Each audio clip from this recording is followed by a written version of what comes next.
Now, these words are from Ra. Where's Laura? Okay, hello, Laura. So imagine, channel the words. All right, so Laura Fred writes haunting meditations on mortality that weave vivid daydreams with raw emotion, masterfully exploring how we process grief, fear, and love through imagined losses. The immersive daydreams of her short stories feel viscerally real and transition between reality and imagination seamlessly.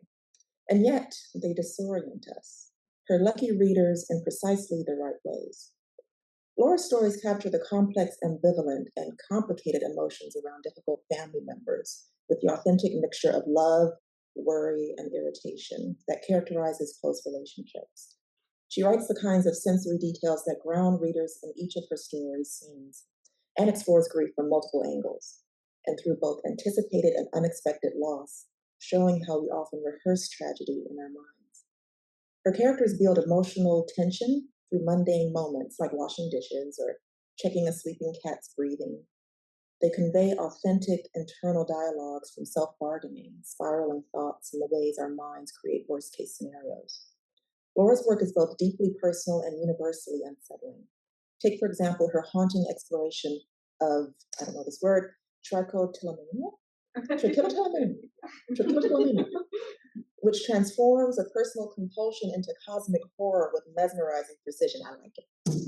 She brilliantly weaves the protagonist's hair pulling into a powerful metaphor for anxiety and disconnection, culminating in a terrifying confrontation with the physical manifestation of her own self-destructive behavior. A haunting exploration of inner demons made flesh, her short stories capture the battle for self-acceptance through visceral imagery and psychological depth.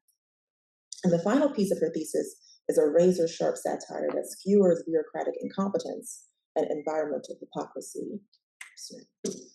Through clever fragmentation, absurdist escalation, and darkly comic perspective shifts, this story transforms climate catastrophe into a biting commentary on humanity's preference for band-aid solutions over meaningful action, all while following a mock heroic narrative, complete with a protagonist ironically named hero, through increasingly desperate attempts to save a drowning world.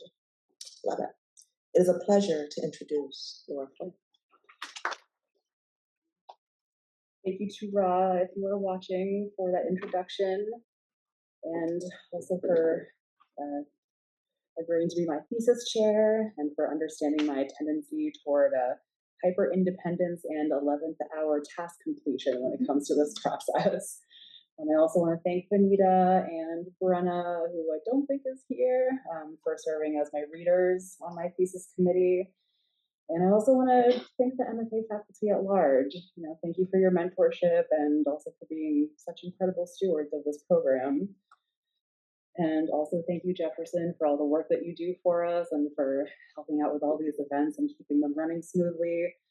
And thank you, everyone attending in person, and to all my people on the other side of the continent. Thank you for fending off sleep to watch me read tonight. There's a ton of people on there watching. Oh, great. Not at all nerve-wracking. So, a brief introduction, although it's already sort of been said about what I'm reading tonight. My current body of work does largely center around my experiences with mental health, but some of it is in response to the current state of things. And so I'll say, I don't believe in the saying unprecedented times. I believe the now, the present moment is shaped and informed by everything that preceded it, and that the present times can be nothing but precedented. So, in response to these precedented times, and because I believe that punching upward in our art is an act of rebellion, I present to you, albeit abridged for this event, the bathtub field. Raging forest fires, 1 million dead fish wash up on the shores of the Gulf, massive sinkholes disturb residents' slumber in this quiet town, flash floods from the coast to the foothills. You'll never believe which celebrity couple just got back together, droned every news station with odd, enthusiastic inflection, as industry slipped another blank check into the pockets of politicians and media moguls. The latest headline read, Antarctic ice sheet in imminent danger of severing in half. What are we going to do? 8 billion voices asked, cascading into the universe. As those sentient, billboards popped up along the freeways, targeted ads preceded the videos in subscription streaming services, and snuck into the threads of social media suggestion pages. Email campaigns popped into inboxes. I have an idea. Spoken by a man no one had heard of at the time, he had an idea to save the world. For no significant reason, his name was Hero. Hero was a promising junior engineer at the National Infrastructure Agency, the NIA, and yes, I will be giving you a lot of letters tonight to remember. He was fresh out of grad school and at the start of a 10-year stint with the government to forgive his student loans. The prospect of promotions was also alluring. He hadn't taken the job intending to save the world until that sealed file came across his supervisor's desk with a label that read, Top Clearance. This is big, Hero, his supervisor had said, holding up the ripped open file. For weeks, a heavy tension settled over the NIA as closed-door meetings were held with the muckety-mucks of other U.S. government agencies, such as, but not limited to, the Environmental Preservation Agency, EPRA, the National Agency of Air, Land, and Ocean, NALO, the American branch of the International Relations Council, IRC, the CEO of Cosmo Barons, Inc., to which the National Outer Space Agency, NOSA, had outsourced all its contracts, effectively making it a government-subsidized private sector agency privy to the meetings of all levels of government clearance, and the Defense Department, dead. Hero was not allowed into these meetings. Instead, he attended to his normal duties. Occasionally, he tuned in online to see if anyone was talking about the Antarctic ice sheet. There were several groups trying to organize grassroots efforts. Hero would see such posts one day and then couldn't find them the next. When Hero saw his supervisor expressed in vague terms his increasing frustration. The dark circles under his supervisor's eyes were more prominent with each passing day. In the third week, Hero's supervisor brought him into his office and shut the door behind him. We're not getting anywhere, his supervisor said, and we're running out of time. Sit. His supervisor locked the door and took a heavy metal lockbox from atop one of his filing cabinets. Sitting down with it at his desk, he unlocked it across from Hero, who sat facing him. The supervisor lifted several thick folders from inside the box. You never think, when you get into this line of work, that no one knows what they're doing, his supervisor began. But no one knows what they're doing. I don't know what I'm doing. We're supposed to have some of the greatest minds on earth in this department, and some of the most important people in this country are going to be in that conference room in 4 hours, and we need something. We need something. I want you to look at this and tell me what you think. Let me do the talking when we first get in there, Hero's supervisor said as they walked down the hallway toward the conference room. Before they reached the doors, Hero's supervisor handed him a laminated clearance pass and told him to pin it to his shirt. They showed their passes to the 2 covert company agents stationed outside the conference room and then pushed the heavy wooden doors open. All the noise and conversations inside the conference room stopped as soon as he and his supervisor entered. The NIA president spoke first. What's this? Who the hell is this? You don't have clearance for this. This is my junior engineer, said Hero's supervisor. He's going to take notes. He's been briefed on the sensitivity of the matter, he said as he pointed to the pass pinned to Hero's shirt. I wouldn't be so cynical of him just yet. Hero sat quietly as the meeting began. As heated disagreement after heated disagreement ensued, a special interest objected to arguments for the greater good. Finally, after a few hours, Hero spoke up. I have an idea, he asserted during the lull. Brilliant, said the head of NALO. I don't know what you're doing over here at the NIA, but this junior engineer just blew you all out of the water. How did none of you geniuses ever think of something like this? The NIA president soured in his seat. The secretary of the dead remained unconvinced. What will you call this invention? The head of NALO asked. Hero paused. He hadn't had a chance to think about that. The Continental Bandage. The head of NALO roared with laughter. Incredible. May have to work on the nomenclature, but an incredible idea nonetheless. The chief state financial officer, silent until now, interjected. We could put a bid out to see who wants to sponsor.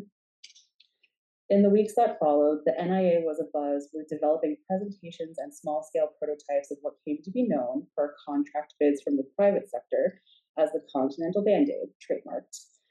The NIA would submit their work to the IRC for consideration at their emergency hearing, where heads of state from every country around the world would convene. They had to convince the majority of them that this was the plan to support. At the hearing, Hiro fussed at the itchy collar of his secondhand suit. He tried to keep his breathing steady as he waited to be called to the stage.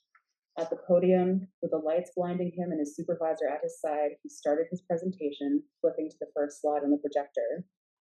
When we first began to develop prototypes for the Continental Band-Aid, we knew we had to develop something flexible but sturdy.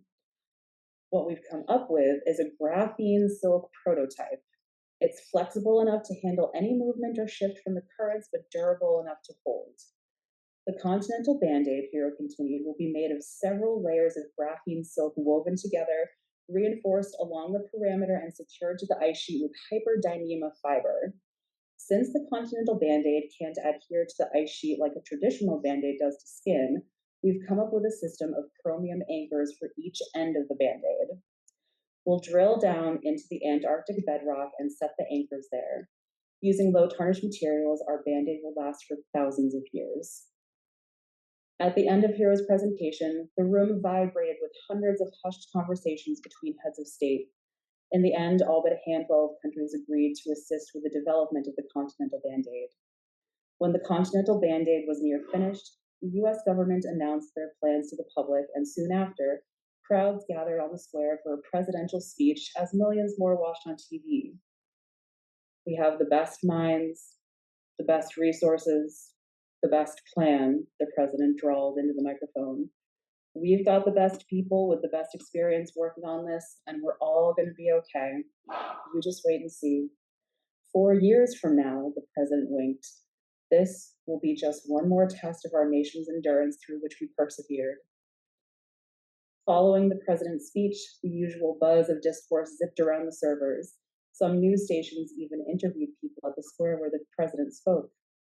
You know, one attendee said, I think they know what they're doing. I'm going to trust that they know what they're doing. And if this works, the president definitely has my vote in the next election cycle. This is the stupidest fucking thing I've ever heard of. I don't even think there is a crack in the ice sheet. I think they're full of shit.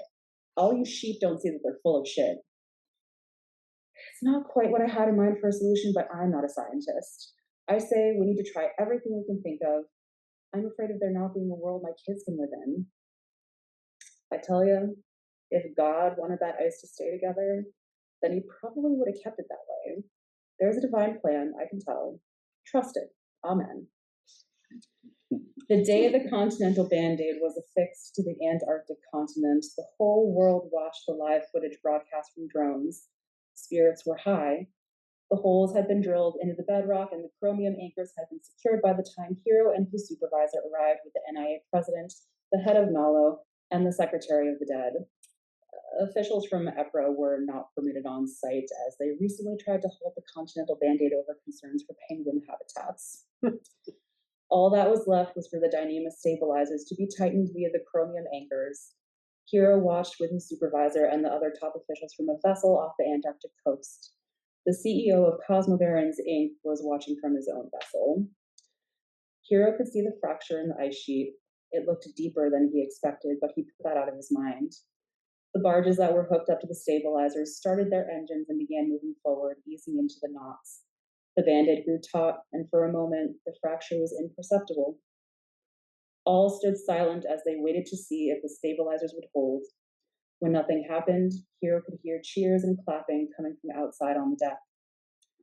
Around the planet, the people tuning into the live footage watched in amazement as the plan to save the world appeared to work. People hugged and kissed, threw confetti, cheered, thanked deities, and performed countless other gestures of celebration. For a moment, there was a collective belief that the apocalypse had been averted. And then the world collectively heard the crack, more violent and jarring than thunder, and then the live footage went dark. The president paced in front of the large mahogany desk in his oblong office. The vice president, Speaker of the House, Senate locum tenens, and head officials from several other departments all sat in chairs at the center of the room. The secretary of the dead stood near the president's desk, surveying everyone. The CEO of Cosmo Barons Inc. couldn't attend. He was preoccupied with overseeing the construction of his new pre-waterfront villa in Wyoming. You failed us, the president finally said to Hero, stopping directly in front of him. I don't think I need to tell you what a complete disaster that was, and now the whole world is blaming us. We are humiliated on the world stage. The president recommenced pacing. You're damn lucky it isn't an election year. This would have put an end to my incumbent campaign. He paused. This has to be made right. The country depends on it. The world depends on it. We have to show them we won't back down just because one idea went wrong. The president stopped pacing and pointed his finger at Hero. And you're going to make sure it happens. You got us into this mess, so you'll get us out of this mess. Or you'll go down with this mess. Now, what do you have to say for yourself? Before Hero could speak, the Secretary of the Dead approached the president. They whispered to each other for a moment, occasionally glancing in Hero's direction. When they were done whispering, the president turned to Hero as the Secretary of the Dead opened one of the secret entrances to the office and quietly spoke to someone outside. On second thought, the president said, "We're going in a different direction. Sorry, son." After the first Hero's diabolical failure, the U.S. shuttered out any other country's involvement with correcting the colossal failure. Every branch of government offered up their most promising young stars from every agency to take on the task of saving the world. Some were truly intelligent up-and-comers in their fields. Others had a father who knew someone who knew someone. When the continental Band-Aid failed, several glacial chunks broke off of the Antarctic coast, but even worse, it deepened the fracture in the ice. Nearly every new attempt to come up with an idea to stabilize the ice sheet was turned down. The nominee from NALO recommended that they try to melt the top portion of the ice sheet into the fracture, thus sealing it and adhering it together naturally. The nominee from Cosmo Barons Inc. on behalf of NOSA recommended launching parts of the ice sheet into space. The nominee from the Dead assured the committee that detonating the ice sheet would mean that only smaller, less harmful pieces of ice would melt into the warming ocean. When each new idea was turned down, that nominee was escorted away by covert company agents. The nominee from EPRA, who drew up a cohesive, equitable, realistic group blueprint to offset human consumption and carbon footprints, didn't even get to present an idea to the committee. That nominee was just escorted away. So much time passed, so many nominees were turned down and disappeared, that by the time the nominee from the Internal Revenue Agency, the IRA, went before the committee, a large iceberg had broken off and was floating through the Atlantic. This nominee presented an unusual idea. You know, said the head of NALO, it's so outlandish it might actually work. It was a bleak autumn afternoon the day the US government started to seize people's bathtubs, citing eminent domain. Defense reserves and any willing volunteers were recruited to place the bathtubs throughout the land. Some other countries and some vigilante groups attempted their own solutions to thwart the iceberg. Some even traveled to try and push it back toward Antarctica, but US warships prevented any other vessels from getting close. Back on land, Hero 2.0, the defense reserves, and the willing volunteers were hard at work simultaneously setting up the tubs and filling them as they came in. I think this is actually working, Hero 2.0 said. On the day the worst flood hit, as mass evacuations were still underway, Hero 2.0 stared around at the bathtub fields, the hose of the tanker truck next to him in his hand, water rolling slowly at first and then picking up pace as the plains started to flood. All the people around him were fleeing. Hero 2.0 sighed. He dropped the hose and grabbed an inflatable child's pool a few feet away, dumping out the water inside of it. He sat in it. He was surprised when the pool started rising with the incoming water. As the empty tubs launched off of the ground with the flowing water, Hero 2.0 floated away towards some other horizon of wishful thinking. From the Cosmo Barons Inc. International Earth Observatory, 227 nautical miles above the planet, two astronauts looked down at the western Atlantic seaboard. Somewhere below them, Hero 2.0 was still floating away on the flood's currents. Did they really think I was going to do it? I thought they'd been joking. They really seized people's bathtubs? That's what Command told me. The bathtubs? Wonder whose budget got cut for that one. The way Command explained it, I don't think anyone down there thought it was going to work either. It sounded like a stupid idea. But they've all been at the bunker since before the worst of it hit. We're not going to worry about it though. We're still on track for changeover in a month, and you and I will prep for re-entry once the new team is settled. Our families are already settled in at base. Gotta feel bad for everyone else down there though. So many people are probably displaced, injured, dead. You know, it doesn't look so bad from up here. Thank you.